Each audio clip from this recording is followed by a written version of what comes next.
Good morning. And there's a door that's glued up overnight and been trimmed down to width, nearly to height, and that's ready to go pretty much into the fitting stage, which will be in a few days' time. The next job is the weird door, the little triangular one, well, irregular rectangle. So we have a door kit, just as we had before, and you can see how it's been marked up by the factory to make sure that everything lines up. And we've got 6 floating tenons. These go in the joints, glued up. At the bottom of these there's a dowel on each one, likewise at the top, and loose panels for the middles. So what I'll do next is a lot more drawing, calculation, measuring, get the other door off, because I have to use that as a template to see what I can actually achieve. So I'll go and do that now. So here we are. Here's the door, and as you can see, it's a slopey rectangle. A couple of things to note.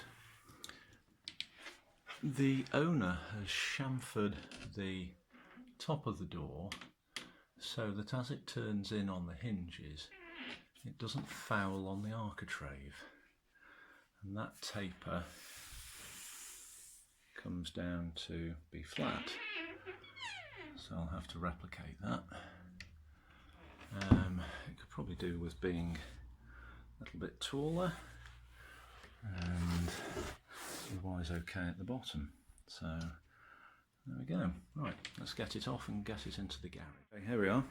Right, to understand how this is going to work, just have a quick look at the construction of the door blank. So we have stiles at the side, rails and panels in the middle rail, top panel, top rail, out of focus. I need to replicate that structure. It's a little easier to understand if I do a diagram. So the pencil mark is the door blank, okay, and the pen outline is the door we want to make. So I'm going to cut the right hand stile and use it to form the new head of the resulting. Little tip, if you're cutting something that's very expensive, which these doors are, and you haven't got any spare material, which I haven't, then always put a squiggle on the scrap side of your cut line, because it's easy when you're focusing and concentrating just to kind of ignore where you are and cut on the wrong side of the line, which means you've got a major problem, and it's, you know, measure twice, cut once. No, measure 20 times, cut once, and then check again. So yeah, put a squiggle on the scrap side of your cut line, and then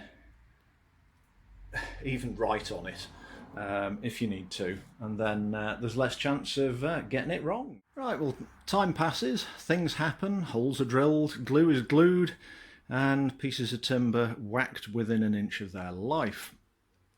Okay, so it's all glued up, and pretty much I can't do any more on that just now, so I'll be back day after tomorrow to unclamp it and then start trimming it up to make it look like a door.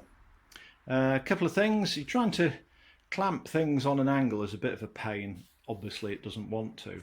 So what I did was screw a scrap piece on so that I've got a straight line, and likewise here. And that's worked really well. So minor trauma in that I was routing this out and it shattered, which is a bit inconvenient, but with some filler and a bit of wood dye and you know, being a bit clever, then that can be covered over. There's a few gaps, a few misalignments, but nothing too serious that we can't rectify. So yeah, we have a door that is credible, made out of the same kit as that one, and is to replace that one. So yeah. Now what I'll have to do, the reason that I've got the clamps directly on the wood, you wouldn't normally do that, you'd have them on sacrificial blocks, is that the door is getting trimmed down to that line. So that is the sacrificial block. Likewise on this side, I don't know whether you can see that line, there you go, yeah, just there. So that's okay.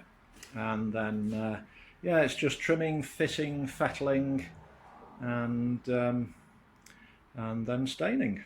So right, thank you for watching. We'll catch up with this next time.